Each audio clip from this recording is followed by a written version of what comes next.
Hello, hello. Howdy.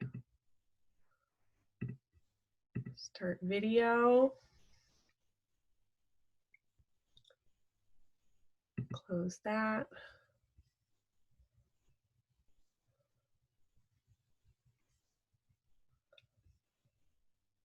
Hi, everybody. Participants. There's me.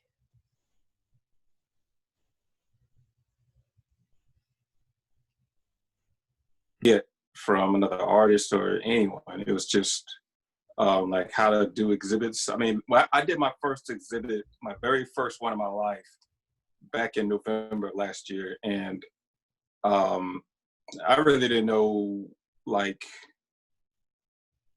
like if there was a technique as far as how to hang your stuff. Like, I mean, I just put. I mean, it was just it was all brand new. I mean, I was with two other artists. It was inside of a mall, um, and it was fun. I mean, it was just having my stuff out and people seeing it, but there wasn't a big crowd. It was just our family, our friends, but maybe a few other people that came in. Mm-hmm. Um, but like the next day, we were told, okay, like, well, actually that same night, that same day that we had the art exhibit, we were told, okay, you guys got to get your stuff out and move across to another building because they're going to be closing this building down. It's like, oh, okay then. yeah. So it was like one day I got all my stuff up, and like the next week I had to move across the street to the other place. Gotcha. So, it's a lot of work. But it's a lot of work getting all that hung up properly, making sure it's all stable and straight. And, hanging day is when I do a hanging, I'm like, that's all I'm doing today, I'm not scheduling other things. Yeah. Yeah. And it was weird because a lot of the paintings that I had at my first exhibit, well, some of the paintings that I wanted to have, I didn't have, like this piece here, that wasn't featured in my first exhibit. Mm-hmm. It was actually in what I call a private exhibit. I was working with a real estate agent, and I was using that piece for like people for like an open house. Right. So when people come in, they see the property was this piece and another painting that I did, and I wanted those both to be on the show, but since it's in like this private location where the people that are coming to this location, I think they can afford the prices that I set for this piece, because this piece, another piece, was in when these homes are like selling for like 1 million plus. So the strategy for me was, if I have people that are looking to buy homes that are $1 million and plus, then they wouldn't mind spending maybe $1,000 on a piece of art like this. Right. So I'm still going to do that. That strategy is now, it's kind of hard now to do because of the coronavirus. Yes, that's for later. It's for next. Right. That's going to be later. So right now, I mean, I've got the pieces out of there. So now these pieces are out, I just take them and put in my virtual art show. So fantastic.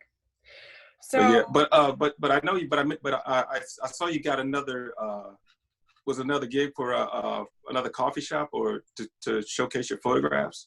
Yes, that's in September, and I was working on those this morning, and that was a lot of fun. Even just this morning, I was a little burnt out on like the business end of things. I was like, I just need to do some art, so I started editing some photos, and these are film photos, which nobody shoots film anymore. Oh, really? Wow. And then I dropped them into Lightroom, and I am split toning them digitally. Okay. And they look really nice. I'm happy with that already. And then I want to get them done pretty big, probably probably like 24 by 36 in nice Yeah. frames, and probably at least 6 or 8 of them up at the coffee shop. Yeah. Where do Um, you go to get your prints for your art for your photographs? What method do you go to? so Do you have right like a local now, place?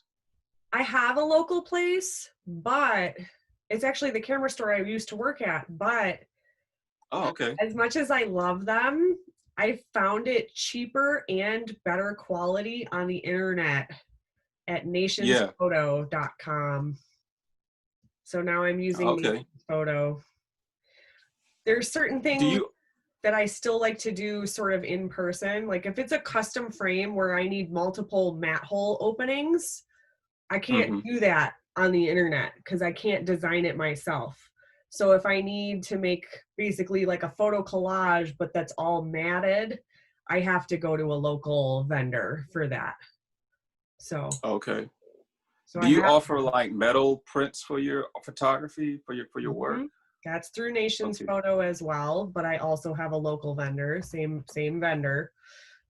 So it's nice to know where you can go locally because I was in a pinch for this last show that the same cafe asked me for really quickly was, hey, I need something on the walls in 2 days. And I was like, whoa, okay, buddy. We're Oh still in the God, middle of no. Corona and things are taking a while to ship. So I had to drive to Denver and get some prints and some frames real quick made and put it all together Yeah, myself, that's. which is fine. I have that local option, but I Mhm. like what I'm getting from Nations Photo online better right now. It's a better price and it's better quality. So how can you go wrong there? But I didn't have time to wait for it. So I had to go local. Mhm. So it's nice to Right. have both for when you're in a pinch. Um, Yeah. Because I have a place where I can oops, you scan froze. some. I don't trust them to actually do good quality prints of my work or good quality canvas prints. So I go online and this place called Geo Galleries, and they Mm-hmm. also do photography work as well. Uh-huh. And they do a really excellent job as far as as far as the print quality, and then plus you have your own. They actually showcase your art for you. Yeah, which It's is another place for you to um to showcase your artwork because they really want to push the artist's name and get their work out. So yeah. they help you out along with that, and they do. And I've been on Zoom meetings with them as well. The lady Melissa Hernandez, um, she gives out like tutorials like twice a week on how to post your stuff on the galleries and how and what type of images you can do, how to test print your images, how to size them through Photoshop, A lot of and people don't understand resolution. Digital right, resolution is a big problem yeah, for not only artists, but the public in general. Oh my God. and right, No right. clue. I dealt with it the hard way when I first started about 3 years ago, getting my stuff printed, some of my digital art printed, and I didn't know what DPI and everything else meant. So when I printed some of my digital artwork on a stretch canvas or something, it the resolution was It was horrible. terrible, didn't it? And so right, but the good thing was that the lady that worked with me, she told me, she taught me like, you need to, whenever you do your work, you need to size it at 300 DPI and then click fit to the actual size, and you'll see the resolution and see if it works for you Right. as far as printing, because that's how it's going to come out. And so I learned that, and then getting online with geo galleries, and then what they do for artists as far as like how much they'll pay the artist once if someone goes into that geo galleries and purchase their work. they'll tell you this is what you get profit wise. Mm-hmm. You know, and they tell you, you know, they'll tell you little tips as far as how to increase your profits on your print size. And it's what they offer is pretty cool for artists. Okay. Well, that's an And awesome but they takeaway. also they also did was they promoted my my art show, even Did though it's they? canceled. But they Awesome. did promote it. So yeah, so I actually sent Melissa I guess that's I'm not, well, I didn't send it to her via email, but I sent it to her through Instagram, my new dates and everything, and my so hopefully she'll pick it up on it and just share it with everybody. Fantastic. My new show. So Awesome. So I loaded in there the syllabus, so you can see exactly like what we're doing each week. And this week is just sort of, like I said, it's sort of a bonus call. So I'm doing just a little bit about, you know, who I am, what I've done, and kind of what exhibiting means to us as artists, and you know why we do it, and what's best practice and that kind of thing. yeah. So I have to find my exhibits list. It's long. It's like 3 pages long because I've been exhibiting since 2000, I don't know, 6 or something like that. Wow. And Wow. I've exhibited in all different kinds of shows. I've done group shows, solo shows. I've done shows on, you know, white gallery walls. I've done shows in abandoned grain silos. I've done shows in warehouses. I've done shows in houses. I've done shows in businesses. I've pretty much done a lot of different kinds of shows. And then I've also organized shows and curated shows as well. So, yeah, I mean, this is pretty much what I did with my whole art career for many, many years was, okay, where's the next show? Where's the next show? That was all I cared about. Where's the next show? Yeah. Which was a lot of fun. There was one year though where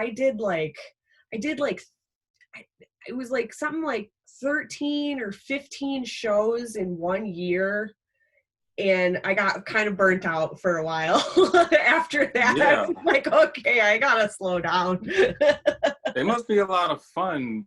I mean, it is. Let me ask you this, because this was something that I guess, I mean, it's the buying process of the shows. I mean, my first exhibit, I actually sold a piece before the actual show date. Mm-hmm. And then like 2 months after, I sold 2 more pieces. So what is, because the buying process for me, like is kind of weird and clunky when it comes to exhibits. What type of steps do you have to take as far as making it easy for the customer to say, I like, when they see the piece, I like it, I want to buy it, and you're able to show what all goes entails with that? So I'll tell you this, buying off of the wall rarely happens. So you're lucky. Okay. You're lucky that you actually sold something off of the wall. I have much better luck with sales when it's a tent scenario. So you're a vendor at a show and there's other vendors around, and people come because they get to see so many artists in one place. Right. So, and they bring money because they know they're going to buy something. They just don't know what yet, because they want to see what's new this year, or they want to go find their tried and true and see what that artist has that's new this year. Or maybe they've never been to a show like that, but somebody else is bringing them along and said, like, you better bring some money because you're going to want to buy something. So that's where I've always made a lot of good sales and good connections is when it's more of a festival type scenario where there's already a precedent of the idea that the work is for sale and that there will be items that are both affordable, but then also stuff that might be more expensive. Um, Yes. so that's always an easier sell because the precedent is already set. When you walk into a gallery, an art exhibit, an opening night, okay, we as artists know that the work is probably for sale.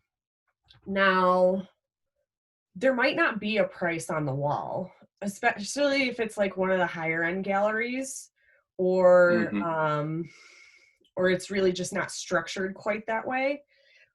So the selling is not so implied. It might say something like inquire for price, or just inquire in general. So Mm-hmm. it's not so built into the consumer that they're supposed to buy this piece of art. They're only here to look. And that precedent Yeah. is part of the problem when it comes to making money at an actual gallery setting. That's not to say that it's not impossible to just sell something right off of the wall. I've gotten lots of leads that way where people will see it on the wall during an opening and then say something like, "Oh, that's awesome. I wish I could afford it," or something along those lines.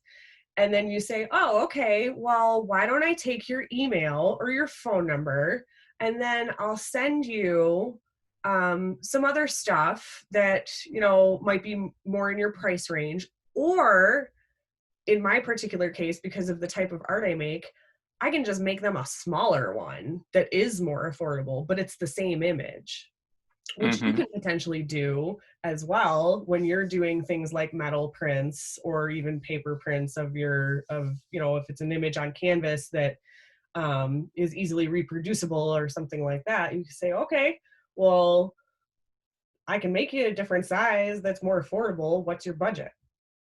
You know, Right.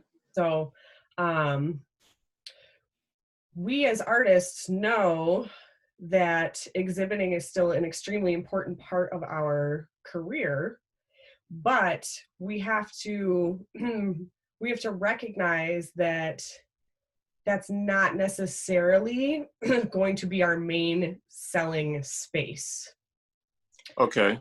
um, which is fine because there's so many other benefits to exhibiting. So let Right. me ask It's you it. this. Okay. Yeah. Let me ask you a few questions. What's the hardest part about exhibiting to you? The hardest part about exhibiting, Mm-hmm. it's it's I think it's was mostly everything. It's basically figuring out what's what's the purpose of it. Is it to sell, or is it to just display, or is it just to display and say, hey, here I am.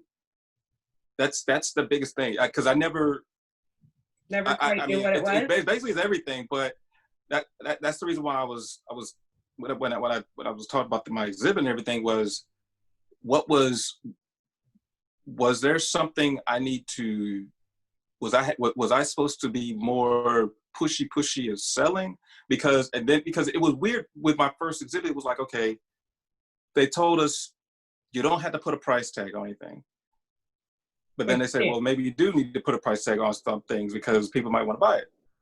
So it was like, I don't.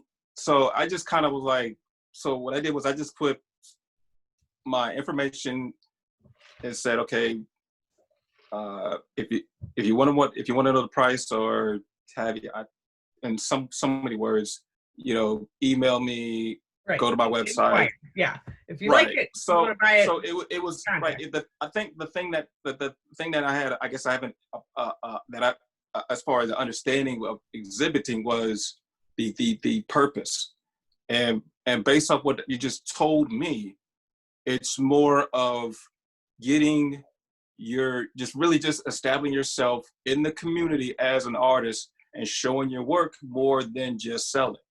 Correct.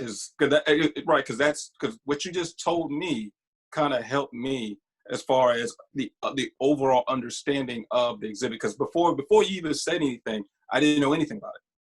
I just all I knew was this was just a way for me to sell my artwork. Yeah, I'm supposed to do it, right? Right. So here's what exhibiting is supposed to do for you, okay? It establishes you as an artist within your community, okay?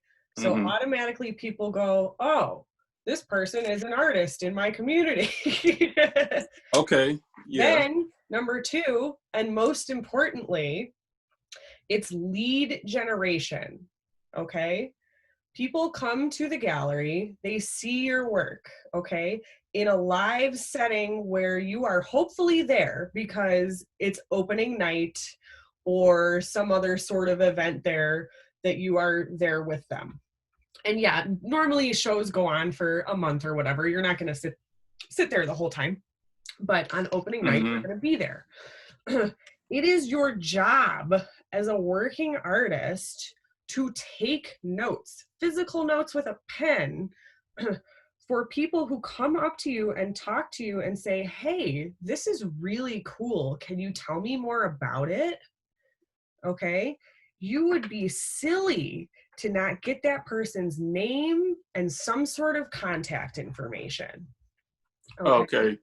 Because you do not have to do a hard sell at the gallery. Everybody's just trying to have a nice time. It's a party, after all. And, you know, at a gallery, it's more of a, let's just get to know each other.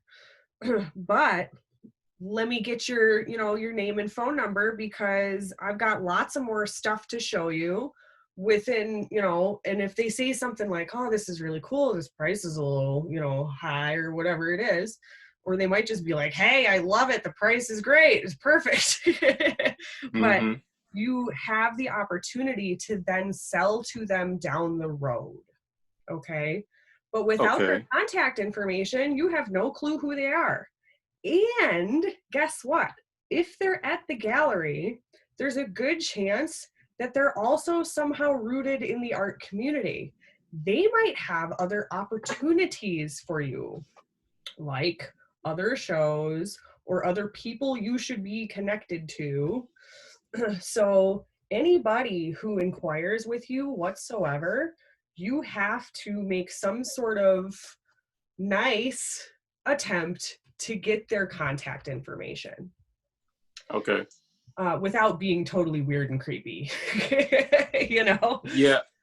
Well, what I did with my exhibit was I got a ledger. Yes. And I had people sign in, like their name, email, what have you. And how many people did it? Just two.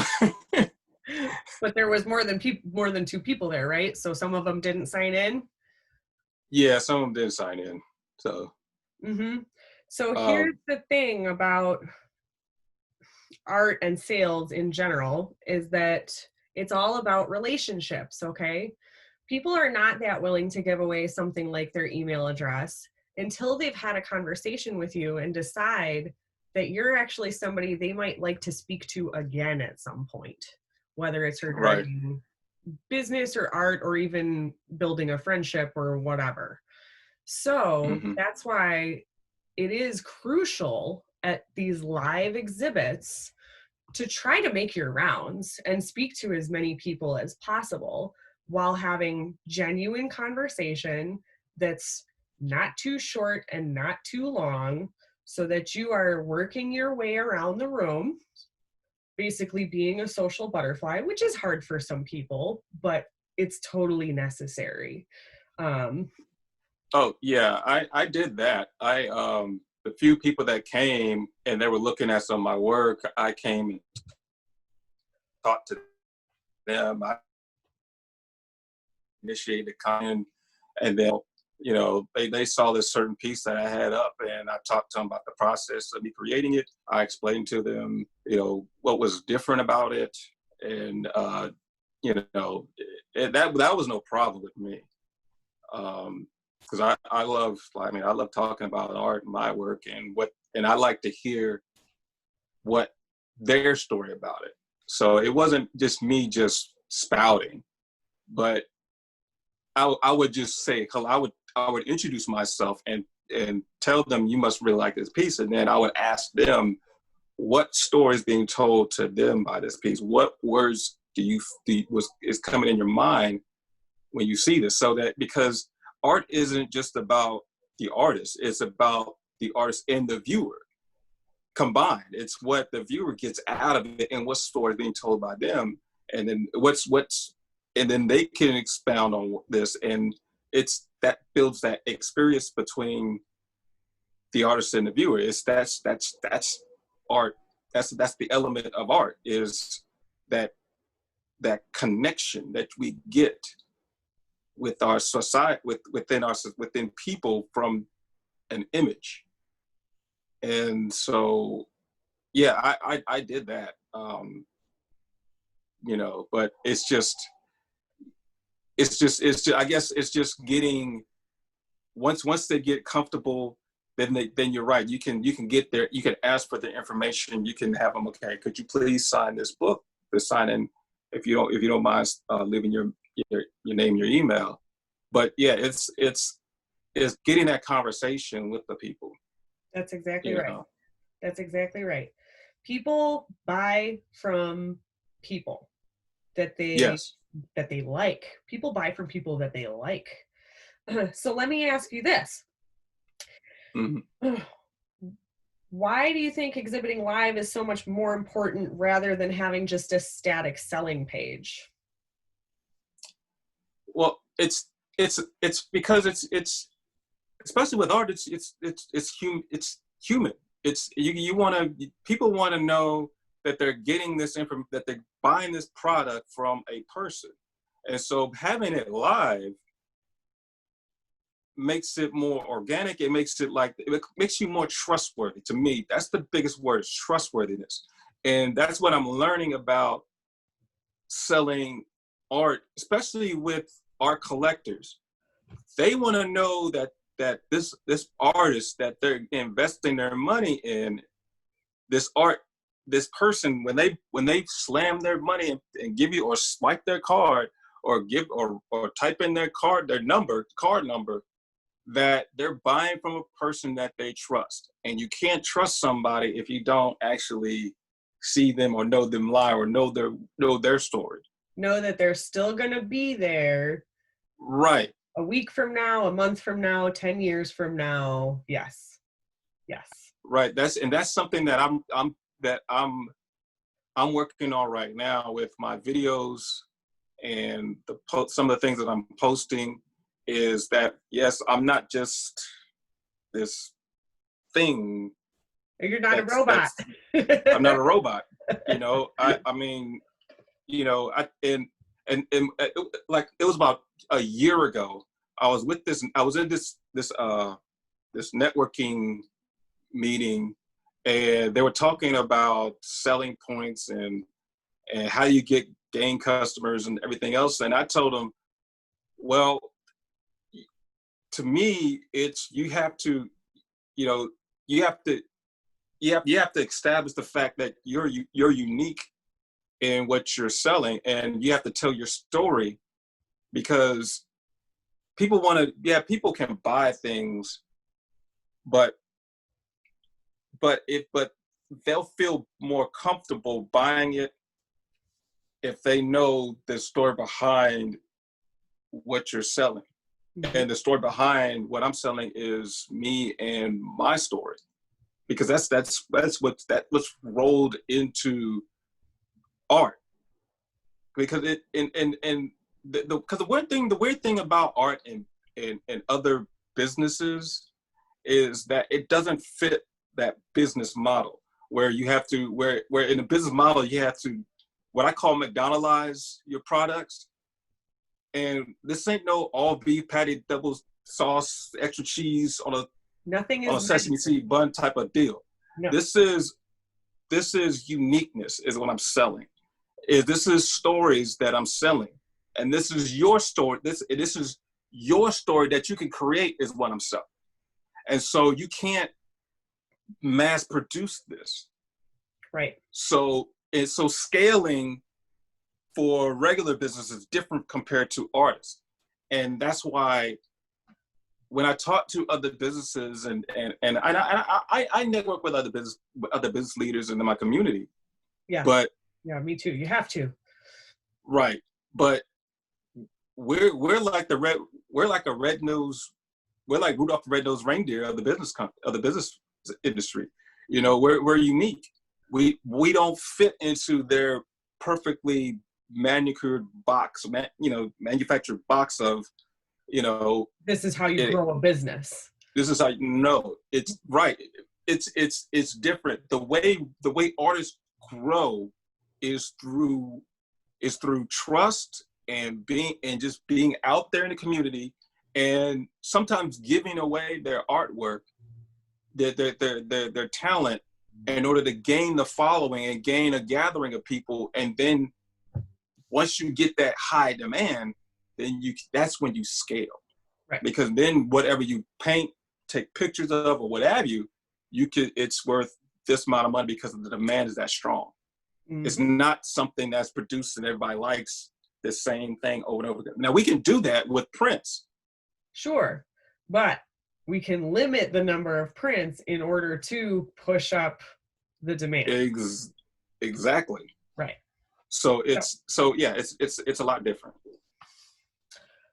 Let me think here. I'm sorry if I get long-winded with my answers. No, it's okay. It's discussion. That's the best part about this course, is because, yes, I will be dropping like a lesson at the beginning, but then we get to discuss and share. That's the best part about all of this, because yes, you do not work in a vacuum, okay? You cannot have output without input. And that's why building an artist community where I don't believe in hoarding the industry secrets. That's a bunch of garbage. And I feel throughout my career, there was two different kinds of people in my life. There was people who wanted to help me genuinely. And then there was everybody who was scared that I was going to crush them with my talents and my drive. And I was like, no, I just want to hang out and exhibit next to you. That's all I want to do. I don't want to steal your sales. I don't want to steal your ideas. I just want to hang out. So that's who I am. No, you're right. You're right. Because that's how I felt whenever I started doing paintings and drawings in the past. It was like, when people ask me who's your big influence, and I was like, I don't know, because they never really reached out to me and helped me out.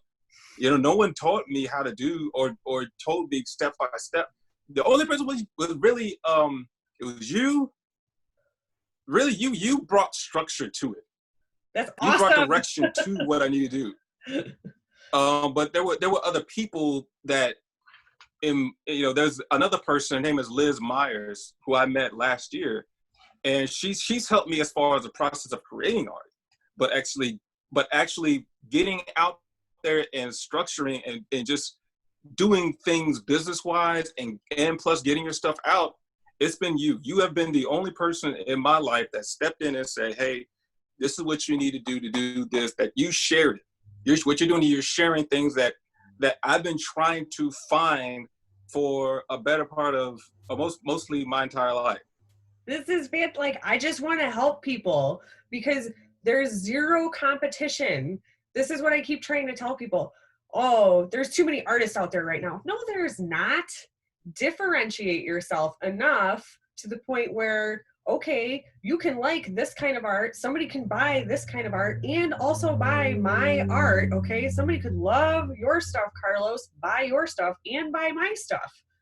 there's not ever going to be too much art.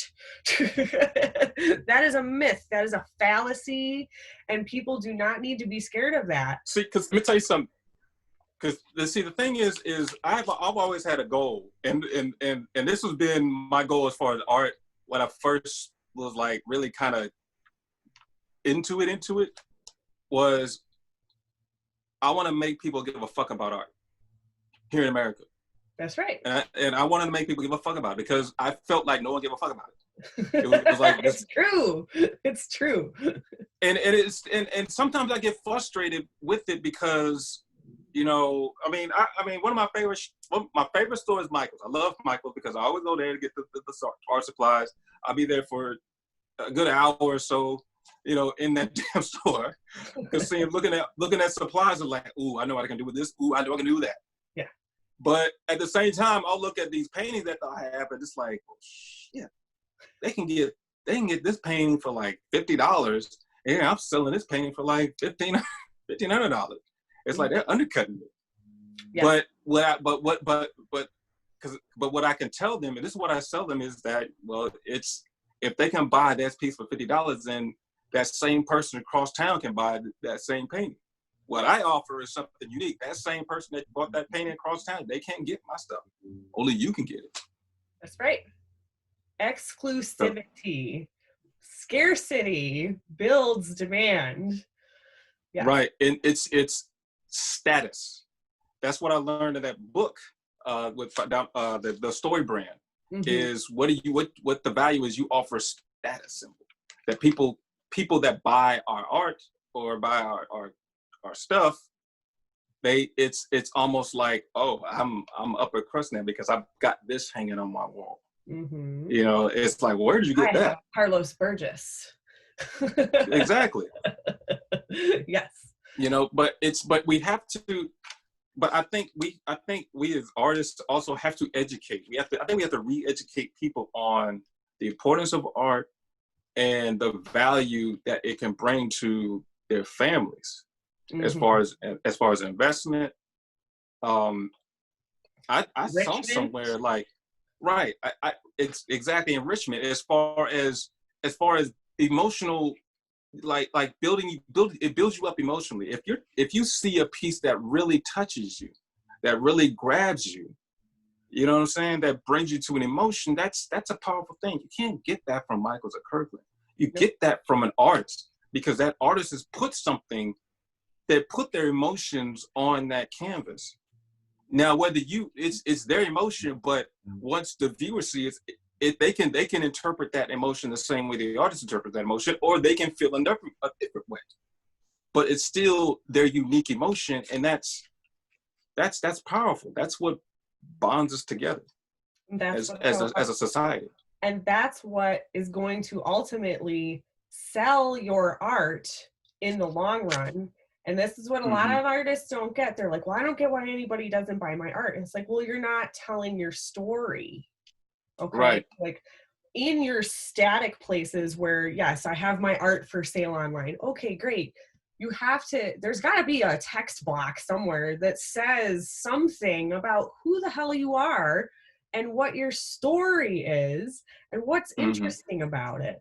But nothing can replace live selling, because that's the only way you're ever going to get your story across in a manner that people can really connect with. So that's why, like the virtual art shows, that's why those go so well, because people see the piece that the artist made, then they see the artist talking about the piece, they see how excited the artist is about the work, and then the starting bid comes and they're like, oh yeah, that's totally worth that price. And then someone else is like, but wait, I wanted that. Okay, well, I want it too. Right. And that's how that excitement expands into something like, you know, artists doubling their money through auction pieces. So live selling will never be replaced by internet static pages. This is something that, you know, I think a lot of artists right now during COVID are really upset because they're like, oh, no gallery shows. And it's like, yeah, but we've got to find other ways to do this. And what better time than now to prepare how to get back into the galleries? So Yeah. that's actually why I was doing this course right now, because I'm like, all right, I know we've got a little second wave going of COVID here, but pretty soon, or at least by early next year, we are going to be back into gallery spaces. So I Yes. figured this was a great time to run this course. Maybe I'll run it again in the spring or something like that, so that people can really sort of make sure that their skills are where they need to be in order to either get back into the galleries or get their first gallery show, or, you know, whatever it is that's bothering them about the idea of showing in a gallery. Mm-hmm.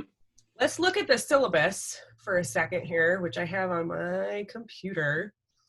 And can I do a quick screen share here? I think I can, as soon as I remember how. Recording. Take your time. I had trouble sharing my screen one up. Yeah, I had to do a 10-minute speech on my art business on Wednesday morning, Oh, and I was struggling getting my I did the PowerPoint of all my cartoon work and art illustrations and actual paintings and everything, and I was struggling figuring out how to share my work on the Zoom meeting, and it was like, oh God, because I had like 7 or 8 people on there like waiting, like, what's going on? You can't figure this out? What's this guy doing? Yeah, I know. Technology sort of gets in the way, but it's pretty cool that we get to do this kind of stuff too. All right, Yeah. So week 1 is next week, and that's the foundations. Now, some of us in this program, you know, like I said, hopefully we're getting some other people on board here this coming week. You're going to be a little farther ahead than some people. So the foundations, things you already need to know about yourself and your work before you even think about doing shows. Okay, for instance, you already know why you make art. You already know the kind of art that you like to make, the kind of art that you don't like to make. You already know how to make your art. You already know a good bit about yourself in general in order to be in a good mental position for gallery shows, okay? Some people are not there with their art. So these are the types of things they already need to know, you know, okay, why do you make paintings instead of photography, or vice versa? Why is it that you know, how did you get into art in the first place? What is it about art that drives you to make it? These are the types of things that if somebody asks you these questions, you need to be able to answer them. Yeah. And a lot of people can't. They might just say, I don't know, I just make it because I'm bored, or I make it because it's pretty, or this or that. Frankly, those answers are not good enough. They're too simple. And this is why I constantly ask people to journal about their art. And this is also why I ask people to write their artist statements and their bios, which is the second part of week 1 there, as you can see. Writing your artist statement, and I'm not going to get too much into this now since we're going to go over it next week, but it helps you clarify all of the things about your art so that you can articulate it to other people. Sure, they could just read your artist statement, but you need to know it.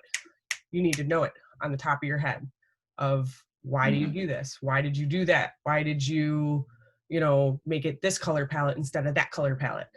Why are you drawn to figuratism over abstract, or, you know, whatever it is about your art, you need to know how to talk about it. Week 2, where are all the shows? So we've gone over some of this. I gave you guys the free download, 10 places to find shows, but we're going to do a lot more around why you would choose certain shows over other shows, which is actually really important in your career. And I can save you a lot of heartache on that. I can save you a lot of time because I've been involved in some crappy shows. Yeah. Yeah. Okay. Yeah, that sounds interesting. Yeah, I like Um, to. Yeah, that's something I need yeah. because it's So like I don't know because right now it's like okay I should just show up for every show, but every show no, isn't for me. you really shouldn't. You really should not, because if a show is poorly organized, it is a complete waste of time. And you can tell pretty easily, like, if a show is gonna be good or not, sort of from the beginning. And I'll show you, like, we're gonna run through a bunch of call for entries, and I'm gonna Hmm. pick them apart and go, yeah, this looks good, or this one looks like crap, or what have you. So um, Oh.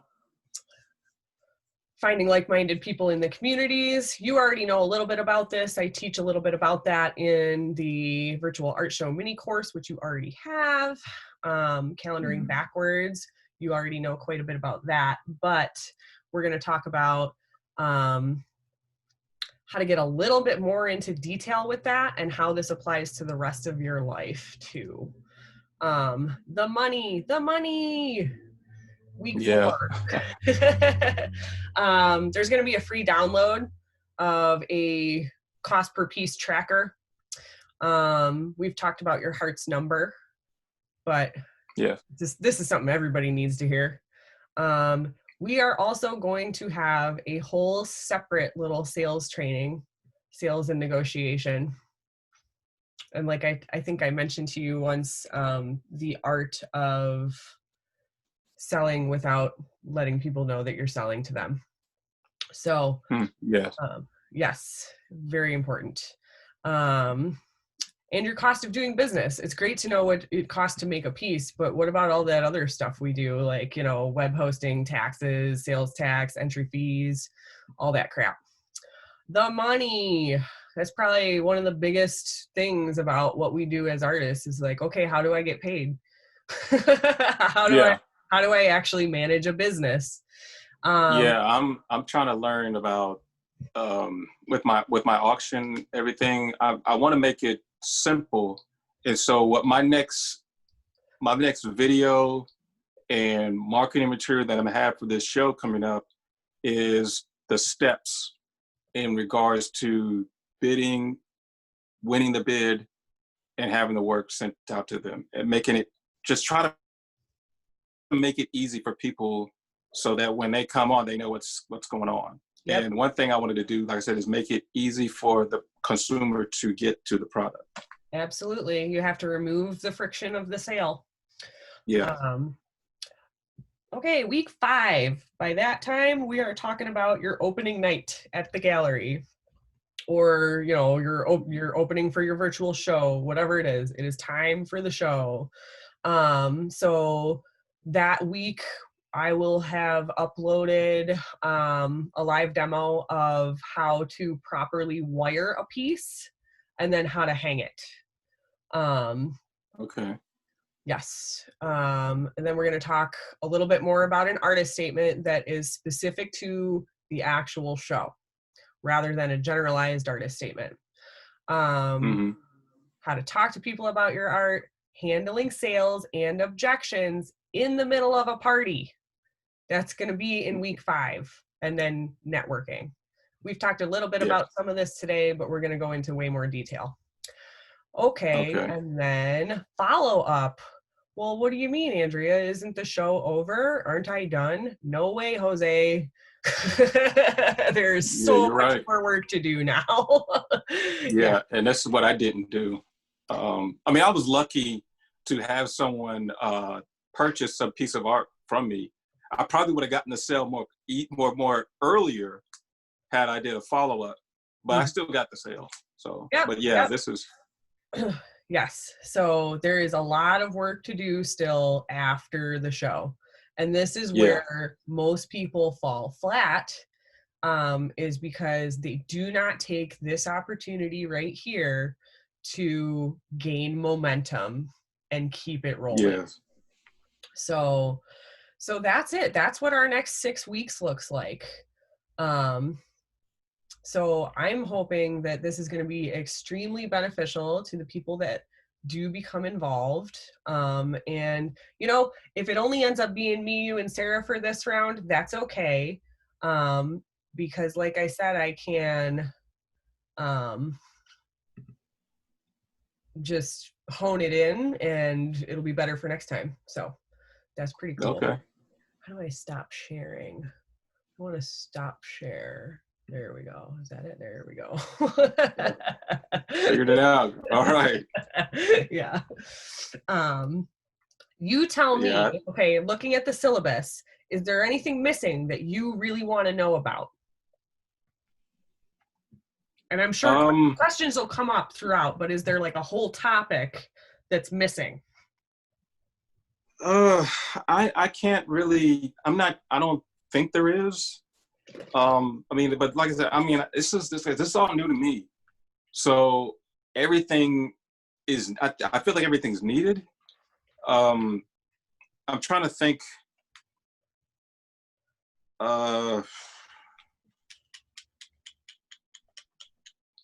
I can't think of anything right now that's missing. That would be beneficial. I think everything, you got everything. I mean, because a lot of the stuff that you have is what I need. That where I'm kind of in the fog at. Because, and I think the reason why is because this, like I said, I don't have that much experience with art exhibits. So whatever you have, I'm going with. And then maybe once I get more into that, get my feet wet, you know, and doing more shows, then it's like, okay, I know maybe I have a little bit more opinion as far as what needs to happen. But Right. As far as I know, I think some of the things, a lot of things that you added into there about, and so you know, I think you got it. Perfect. But I guess after you got done, I was thinking like, man, this is something that you don't get that. You don't get this type of learning in art schools. I'm thinking you don't get this type of stuff. Let me tell you a little secret, which isn't going to be a secret since this is recorded. My Okay. bachelor's degree, I have a bachelor's degree. It took me 5.5 years to finish it, okay? Because Right. I had to work my way through college. You know, I Yeah. lived in my parents' house, but they couldn't afford to help me with my tuition. Mm-hmm. So they basically fed me and housed me. But I had to pay for everything else. I had to pay for my truck, which was a total gas hog. I had to pay for my phone. You know, I had to pay for everything. I had to pay for my books. I had to pay for everything. And everything was student loans, okay? Yes. But it took me 5.5 years to get my bachelor's degree. In that 5.5 years, I had one hanging demo. That was it. Wow.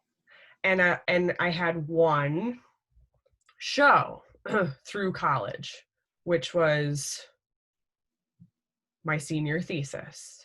At the end of art school, you have to have a show. All of the students have to have a show. Okay, fine. Yeah. Don't you think that maybe throughout college, maybe in the 4 years or 5.5 years that I was there, you know, that maybe I would have more than one hanging demo and more than one show that somebody was like, hey, you have to do a show? Well, because the thing is like, well, what are they teaching? Because I'm pretty sure they're probably teaching you art history, and they're teaching you paintings and all. They teach you art theory. They teach you how to make art. A lot of it's technique. They teach you, since I was a photographer. Stop. Technique. Well, I mean, every artist has their own technique. So why would they teach that? That's useless, to be honest with you. Because it's every artist has their way of creating art and explaining it. They want so if you learn, they want you to know how to make other people's art. I don't want to make other people's art. I want to make my art. Artists want to make their own art. I mean, that's how. Look, that's BS. That's just you just burn money away. A lot of money, dude. A lot of money. all you need to do is just, look, if I was an art teacher, I would teach them my technique. All I would do is just guide what they have, see what they like, and just nurture that. Mm-hmm. You know, I'm not going to tell them how to draw a Picasso piece. No, that's Picasso style. No, you draw or paint or take photos of the things that drive you. Sure. Now, in And so what photography, it drives is. you can connect to other people, because other people, because there might be, you like say for instance, there might be someone that loves cars and or automobiles or what have you, old cars, new cars, what have you. And so they'll take pictures of those cars and then they'll post them in these certain areas, certain Groups. have them up Yeah. or whatever. That there might be someone else in another town or across the country, across the globe that loves cars. That's the connection you get. See, sometimes you can't art. Sometimes you can't do for the masses. You do for the people that love what you love and that you can connect with. You're making it for one person, okay? You're making it for two people. You're making it for yourself, because if you're making it for something other than yourself, there's never going to be a connection anyway. And then you're making it Right. for the person it connects with, okay? Yes. But you only ever have to think of as one person. It might end up being 100,000 people that connect with it, but you are trying to make a connection with one other soul. That's it. If you connect with one other soul as an artist, you've done your job. Yes. It's almost, you're almost creating, I guess in marketing sense, you're creating your target market as you paint. And if you focus on the energy that you put into this painting, then you can take that same energy and you can write down and create that target market for that for that piece of art. Right. So so if people felt a certain, like the image that I did, the shout, Mm-hmm. that was basically off of what our country is going through economically, socially, with the pandemic and everything, and a lot of people are just shouting, and that's how I felt. I was shouting. I felt a sense of anger with the whole George Floyd deal. I was visibly, I was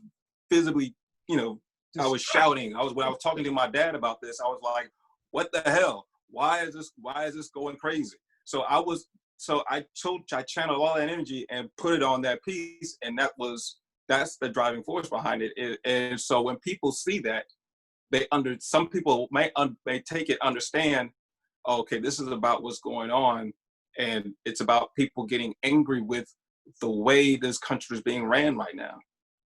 And so it's not for everyone, it's for those people that feel this certain way, that certain things in their life isn't going their way, or there's things there's stupid going on, and they're just angry about it, and and they're just releasing negative energy. Mm-hmm. So it's for those people. It's for people that want to release negative energy. And there's plenty of people who don't. There's plenty of people who have no Right. clue what's going on If right they now, don't, or they don't care, they don't care, or it doesn't bother them, or whatever. They're just like, oh no, that's not for me. Okay, right, that's you see, fine. and you know what, and I'll say this: in the past, when I created my artwork, in the past, I would get upset when people were like, "Oh, I don't understand this. I don't get this. Whatever. This doesn't look right," or I didn't get it, or whatever. So I would get a little. I would feel. I guess I would feel a little bit inadequate, and I wouldn't be confident in my work, and so I would hide some of my stuff. I wouldn't show it until I had to. But then I had to realize, okay, why am I creating this artwork? See, when I first started drawing and painting and things like that, it was more like, look at how dope my stuff is. I can do some real dope Real dope portraits, and doodling. Some awesome right. doodle. It was more like I'm It looked good. I'm cool. crazy good. That was the voice. Yeah.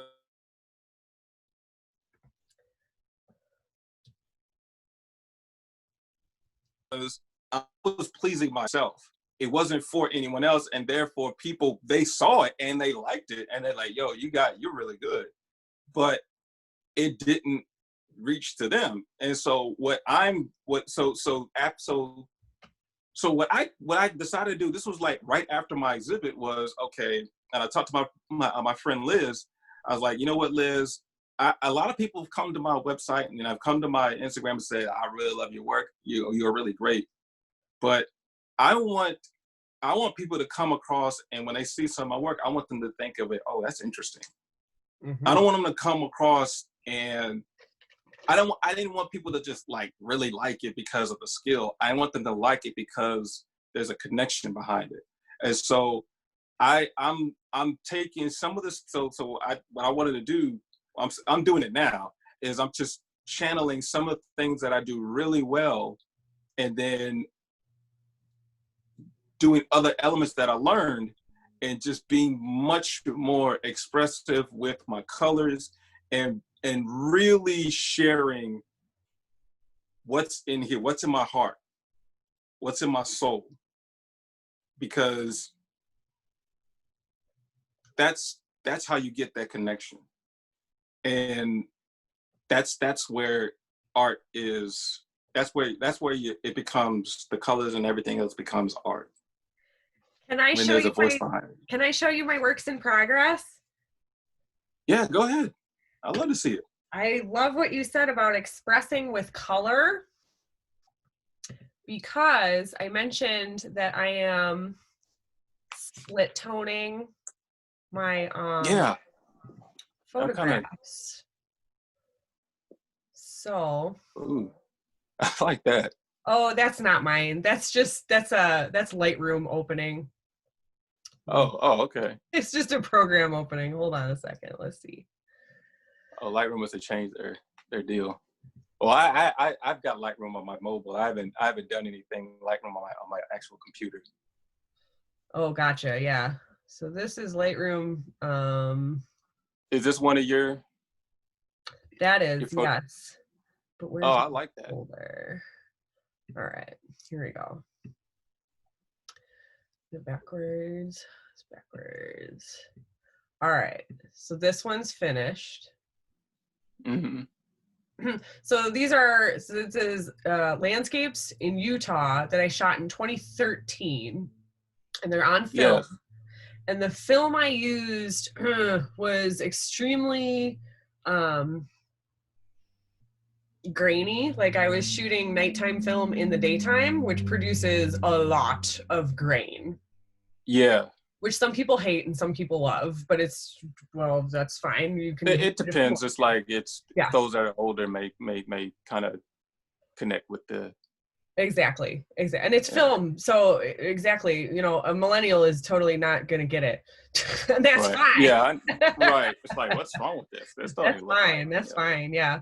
So this one is probably gonna get printed. So the split tone is basically you take your shadows and your highlights and you choose an overarching color for each one, rather than actually editing in like the full range of colors. Okay. So for instance, I could show you on this one, if I turn off the split toning, you'll see kind of what it would have looked like. I see it. So there's that. But then I can also show you what it looked like coming out of the camera, which is that. Which you're like, you're like, oh, that's like a crappy photo. But I was like, no, there's something here. Yeah. No, I think what you did with the split tone, it brought out a lot of saturation with the colors, and it really kind of establishes that feel of being in that environment in Utah. It makes it like in that darker piece, like the older, edited Yeah, version of it this is was totally just raw out of the camera. right. Yeah. Yeah, it kind of made it feel like it's about to rain or something. It was You know, almost nighttime. Yeah, it was yeah. almost nighttime. Yep. But this one here, but what you did was it kind of made me feel like I'm trekking through like this desert or whatever. Yeah. You know, kind of And brought me Utah back is a to desert. when I My was in God. 2000 when I was in Iraq Right. in the army. Yes, You know? exactly. Oh, I So, like that. I like the this one's that yeah. super grainy, but I was like, I'm just gonna embrace it. It's just grainy. That's just what it is. That's That, fine. This one is my heart. Look at this. It's like a painting. oh wow, I love that You background. see the mountains Yeah. here? Oh God, yeah. Oh my God. You Can take you me back. imagine this Oh like printed huge? yes. Yes. Oh my God. You know I what? know, right? See the thing is this with me. See. You know what? This takes me back. This takes me to when I went to this was about 15 years ago, and I was hanging out with my brother. My brother lives in Reno, Nevada, Yeah. but we met. But we hung out Thanksgiving weekend in Las Vegas. We met up in Las Vegas, and when we first got there, we went to like a restaurant, got something to eat. It was been like maybe like 7 years before since we got together. And so we went out, got something to eat, and then we went to the casino, got drunk, played the slots. We were talking and BSing, and then we lost track of time until we got out of the casino, and it was like 9 o'clock in the morning. Like, okay. So, but the thing is, we drove back to the hotel. I got us a hotel in northern Las Vegas. But what got me was seeing the mountain ranges and going back to the hotel and the purple like lavender Yeah. mountain ranges. And I still need to put that on a painting, but Yeah. I haven't had the chance to. But seeing that, it's like, oh man, that like really got me.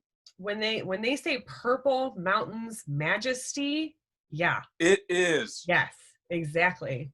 Exactly. That's so true. Right? And God, that's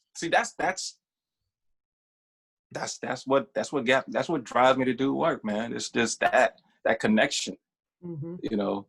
So the split toning. I gotta, you know what? I gotta introduce you to my brother, my oldest brother. He's his name is James Burgess. Uh-huh. He lives in LA. He dabbles a little bit in photography. Oh yeah. I gotta show you some of his last works. He sent my mother a birthday gift, and it was a couple of his prints that he made up on canvas. Oh, nice. So yeah, I gotta show you some of his stuff that he's done. But he doesn't do it a whole lot, but because he's actually he's up there. He used to work at he's now he's got like a manager or something at a Honda dealership. He used to be in accounting, and now he's up in the banking department at a Honda delership, making all the He's the decisions as far as finance loans and manager, stuff. yeah. All right. Yeah, so he does that in LA, but every now and then he'll post up some pictures of like downtown LA, and then he'll do like some floral pictures for my mother and stuff. That's pretty good. So, but yeah. So this one didn't look like much at all. So I'll go backwards step by step here. So there's this with the split toning off, but the original, I was like, man, that's just dull. That's just boring, But I was like, the exposure is not terrible. Like, let me try this one. So fixed it up and then split toned it. And I'm really happy with that color combo. Yeah, I like that. It gives you a much more, it's kind of an easy early morning. That's something for people to kind of, when they first get up in the morning, that's like the first thing that they want to see. Right. To kind of ease themselves into the morning and then kind of, get them onto their day. Right. I like that. I love the contrast. And I'm a good contrast person. I like that Yeah. dark light, I like, you know. I used to tell everybody, and like maybe you'll see this about me, I am black and rainbows. That's what I like. Black and rainbows. Right. Yeah, That's nah, what I like. yeah, Yep. because it's so striking. I mean, that's what I like. You know, I mean, it's me. It's some of the things I like is like putting colors or things together that may not shouldn't be to go together. Right? You know, and Exactly. creating a marriage and creating harmony within these things. That's like a challenge for me sometimes when I combine colors and certain elements and certain images. You Hmm. know, Exactly. but a lot of dark contrast to kind of complement each color, each you know element. So look at this You know, one. This literally, to me, so it's a rock I formation, love. but it looks like a woman with like one of her chakras is glowing. Yeah, that's what I got. I got like some type of woman statue, some type of statue. Yeah. And then, you know, and also too, this is what I would love. This is what I used to do with some of my digital artwork was put like that lens flare. Hmm. I love the lens flare look. This is You a know, I don't know why it natural. just, Yeah, this is a yeah, natural lens flare. I did not use a star filter on this. Um, right. so this is just straight regular photography on film, which is fantastic. I love it. I mean, I like it. To be honest with you, that's just me personally because I like Right. that look. You Yeah. know, Yeah. And then I got more in here that I'm going to work on. Like I haven't touched any of this stuff yet. I don't really know what I'm going to do with some and of it. and I want to add, how did because I like the gradient too that you put that or is that just something that you shot Oh, the gradient? that's just film, baby. That Yeah, is I I'll like have because to I look like gradients. That's that because I noticed that with a lot of the pictures that you have is in the backgrounds is how beautiful the gradients are. I don't know how I do that. I don't actually I know love how it. I I mean, I do love that. it. You know, But it's and a I think it's particular just the style fact of that you mine. right. It's I think with you probably well I guess from what I guess from my interpretation is that that's what you see as far as you when you choose the photos that you choose, the images that you want to capture. And Yeah. so I think you to me, I think you like the gradient of the transition of color in the sky. Yeah, I see, I like like that too. And rainbows. so that's what because it's all about the decision of what is a good subject to take the picture of, Hmm. you know. Yeah. And I think you made I think you made excellent choices as far as when it comes to your doing outdoors work, your photographs and everything. Because I mean, well, that's just me. I like radiance. You know that whole background and just the transition of colors and especially in the sky.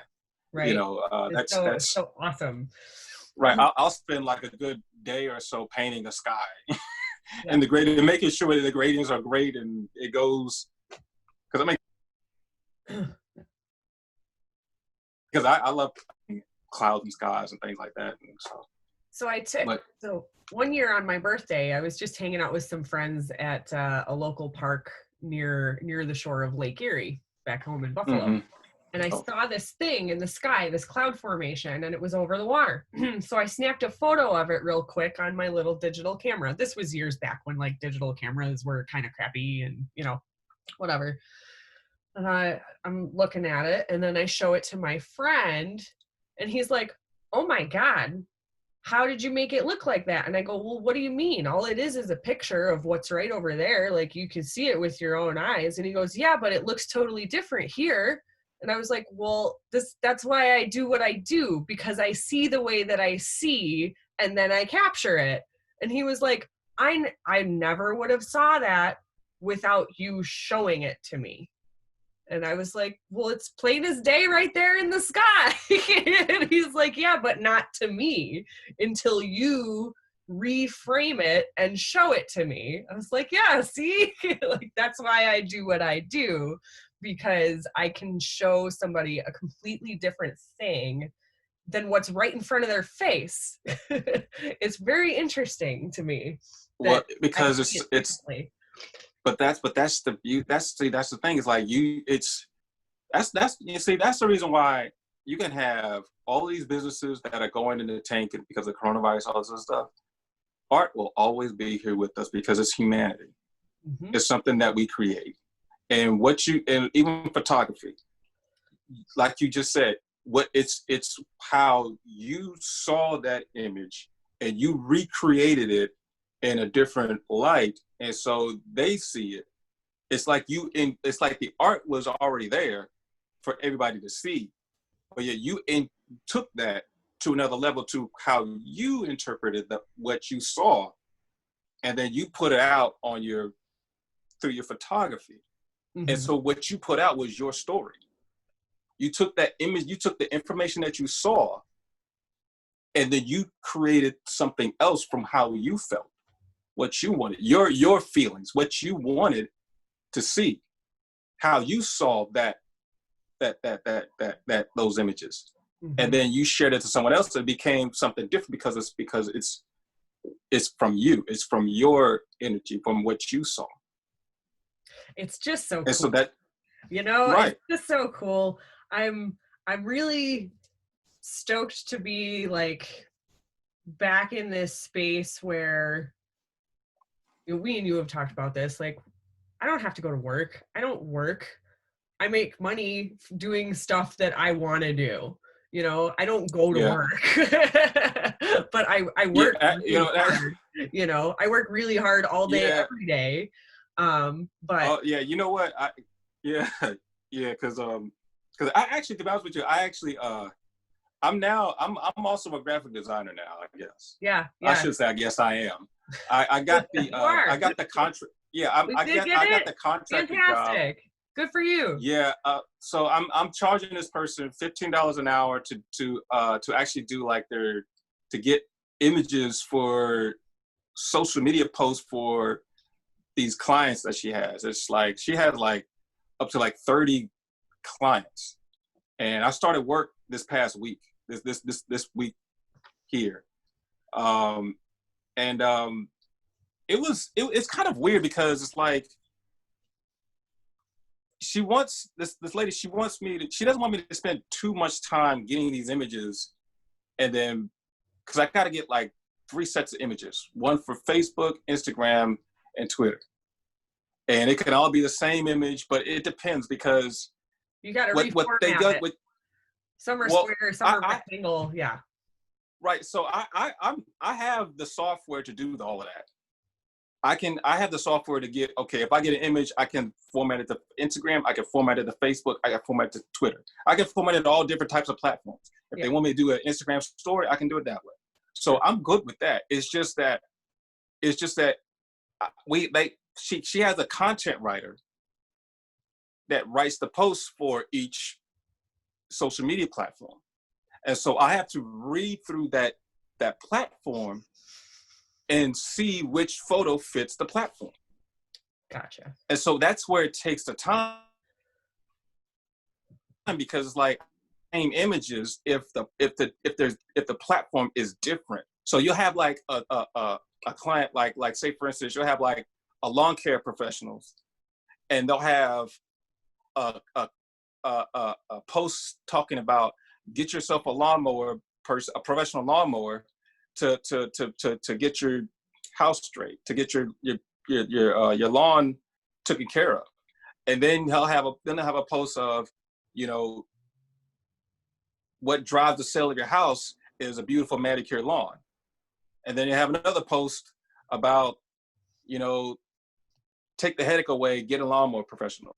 So I can have 2 images for 2 posts, but I might have an image that really strikes for this one particular post. So I have to take the time to look for the images and then put them together for each particular format and then send it to her. Yeah, it's like a puzzle. Yeah, that's all it is. It's easy, but it's time consuming because well, not too time consuming, but you know, it's like, okay, I really want to do a good job doing this, but but she's kind of like, just get something up there and just go. Yeah. And it's like, no, I don't want to do. Quantity over quality is not a great practice. Yeah, That's okay. Like I said, just do this for a while, and then 6 months from now, you can either renegotiate the contract or be like, you know what, thanks, never mind. yeah, you know, but I'm also gonna be doing some like web design services as well. So Cool. These are all I'm good like I said, skills. I'm cool with it. Yeah, these are all But what great I'm skills to bolster, to have in your arsenal. So yeah, like I said, I'm charging her $15 an hour, which is no big deal. Which is, I mean, because and the reason why that's the rate of a junior graphic designer. Like I said, I never did graphic design as far as a profession before, so I'm starting out. That's the starting salary. Fair enough. I'm the like I said, minimum I'm not wage? losing it. What's the minimum wage in Virginia? I think it's like $9-10 an hour, or something like Oh that. my God. I'm not sure. I'm not. To be honest with you, Gross. I'm not sure, to be honest with you, because I think that because it goes up after 6 years or so. I think because they passed the law. Yeah, most They just places started the give law. an incremental increase. We're up to Right. It's 12 gonna be, now. yeah. But see you're in where are you at in Colorado? I'm in Fort Morgan, which is out in the plains, but it's statewide. We're up to 12 for minimum wage. New York's up to 13.50 for minimum wage. Uh-huh. I know there's states that are at 15 already for minimum wage. Mm-hmm. Um, Because so I know the cost of living where I'm at in Virginia Beach, in like the Hampton Roads area, it's gotta be it's expensive. well, I would say in Virginia Beach it's pretty. I guess it's pretty high for because of the military. They kind of know how much people are making Yeah. because they see that, oh, you're E 5, 6, 7 in the Navy, and you Mhm. got this family, so I know you're getting this for base pay and all this other stuff. So they're able to really like tack you up on housing and everything else. Yeah. So but I mean, I don't know. I just look at it as this is just another way for me to just because I'm looking at it as You're making I'm money. taking the money. It's good money. It's decent money, but I can make it better by just taking that money and just moving it into like a mutual fund. So whatever I get, it's gonna eventually increase through interest, Good and for that's you. how I'm gonna make my money back in even more. That's right. Because I don't look at it as a job, because a job is like a salary. You could also I look invest at it in as, art. You could invest in other people's art too. You could invest in art. You know all about that. oh, of course. And let me tell you something. When you invest in art, you get much more. Your money doubles That's right. faster than a regular stock. And it stays doubled. It doesn't dip like when the freaking stock Right. market crashes. You know what? I was telling my mom this last night because I was trying, or it was 2 nights ago. I was trying to get these last few posts in, and my mother comes in and she just wants to talk. And I'm like, Mom, I gotta work. And she's like, well, she's just start talking and talking and talking. So I just kind of just tossed my tablet to the side. I'm like, what is it, Mom? What do you? No, I didn't say that. But I'm like, but we started talking and everything. But I was telling her about I've seen where people purchase a piece of art, a classic piece of art, and that thing doubles in 4 years at like 16%. Yeah. Yes. So I'm like, well, why? So I'm thinking to myself, well, why do I have my some of my money? Because I have some money in a mutual fund. Yeah. And I was thinking about going and putting it into an annuity. So I'm like, well, why am I doing all that when I can just buy a piece of art? Buy a piece of art and then just because it's a big time business now of people buying art and leveraging it to doing other types of business deals. Yeah. Mm-hmm. Yeah. That's why it's like I want this piece to sell in my auction, but if it don't, I'm cool with that, because my biggest the way I'm going to scale my business is if I can paint $20,000 of art, then why would I give it away or sell it to someone? I can keep that and just say, hey, this is how much it sells for, and then use, take that and just use that as leverage for myself. Instead of having somebody purchase it and using it for they're what they leverage for, Well, it's all gonna work up towards that. We're all gonna be working towards this idea that our art is an investment, and we're gonna do that through virtual shows and gallery shows and static selling pages and all of that. So I am gonna cut this off, Carlos. We've been at it for an hour and a half, and I've got another call to get to at 11, so I need to do some prep for that. I am so happy you are here. I am really hoping that, this course can be utilized by many, many artists to come. And, you have it for life, which is pretty sweet. So you can always refer back to it. This conversation is going to be in there, so you can go back and take notes and watch us. Oh God, I forgot you're recording all of this. It's okay. You're gonna be like, why is this guy rambling so it's damn a much? genuine conversation. So hey, that's right. It's a genuine conversation with just artists being artists. Yeah, and you know what? I as you can see, I can go on. I love art. So right, talk about this stuff all day. So watch for another module. Week 1 starts next Wednesday. I will have that to you. I am actually going on vacation tomorrow, so I'll be doing a little bit of that on vacation. That's okay. I need some mountain. Stay safe. Yes, we are going to the middle of the woods, and we will not be seeing anybody. Okay, off the grid. Cool. Right? Yes. Safest place. Thank you for being here. And thank you for having me. Yes, I hope you have a nice week. Are you feeling better? Are you good? Yeah, I'm actually strangely I'm moving around a little bit better. I'm kind of, the pain has got to